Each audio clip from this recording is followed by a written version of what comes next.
Assalamualaikum warahmatullahi wabarakatuh. Perkenalkan, nama saya Ulfa Aulia, NIM 190420089.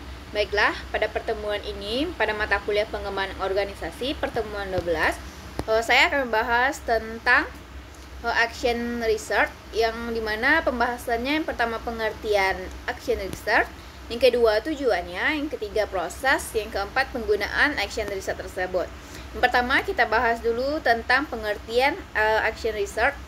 Dilihat dari konteks praksis, model action research merupakan model penelitian yang sekaligus berpraktik dan berteori, atau menggabungkan teori sekaligus melaksanakan dalam praktik. Diterjemahkan dalam bahasa Indonesia, action research merupakan penelitian tindakan, namun ada juga yang menyebutnya dengan kaji tindak. Desain peneliti tindakan ini berorientasi pada kegiatan rutin manajerial, mengadakan penelitian, dan mengadakan teori. Secara berkelanjutan, ketiganya dievaluasi.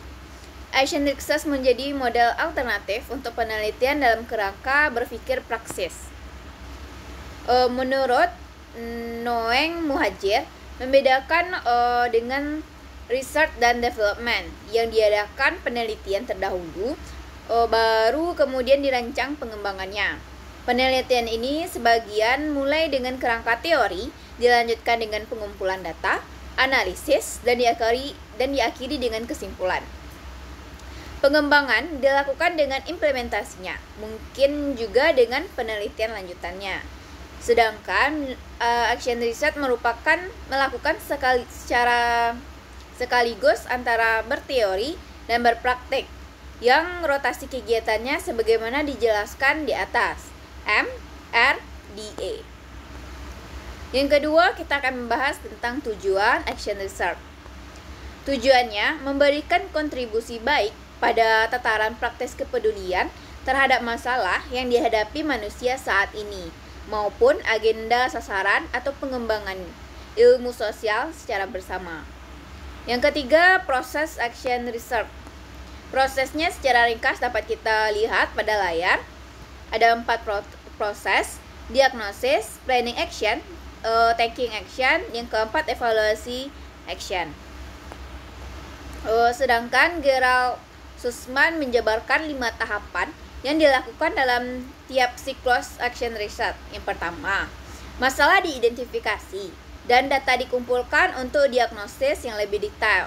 Selanjutnya, dengan sekumpulan postulasi 1, beberapa solusi yang memungkinkan di mana suatu rencana tindakan muncul dan diimplementasikan. Selanjutnya, data sebagai hasil intervensi dikumpulkan dan dianalisa, dan berbagai penemuannya diimplementasikan dengan sejauh mana kesuksesan dari tindakan yang telah diimplementasikan. Akhirnya, masalah kembali diukur, dan proses ini memulai siklus selanjutnya. Proses ini berlanjut sampai permasalahan dapat dipecahkan. Yang keempat, penggunaan action research. Action research digunakan dalam situasi nyata untuk berfokus pada pemecahan masalah-masalah yang nyata. Hal ini dapat juga digunakan oleh ilmuwan sosial untuk penelitian awal, khususnya dalam merancang pertanyaan penelitian yang tepat. Sesuai dengan prinsip-prinsipnya, seringkali metode ini dipilih ketika kondisi yang dihadapi membutuhkan fleksibilitas, keterlibatan orang terkait dalam penelitian, atau perubahan harus dilakukan dengan cepat dan menyeluruh. Penggunaan penelitian ini bisa digunakan juga oleh para praktisi yang ingin meningkatkan pemahamannya terhadap praktik yang dilakukan, ataupun aktivis perubahan sosial yang melaksanakan sosialisasi tindakan atau program, dan akademisi yang diminta oleh pengambil keputusan karena adanya suatu masalah yang perlu penelitian tindakan, namun kurang menguasai pengetahuan metodologis terkait dengan masalah tersebut. Ini adalah referensinya. Baik, sekian saja pemaparan dari saya. Apabila ada yang salah, mohon dimaafkan. Assalamualaikum warahmatullahi wabarakatuh.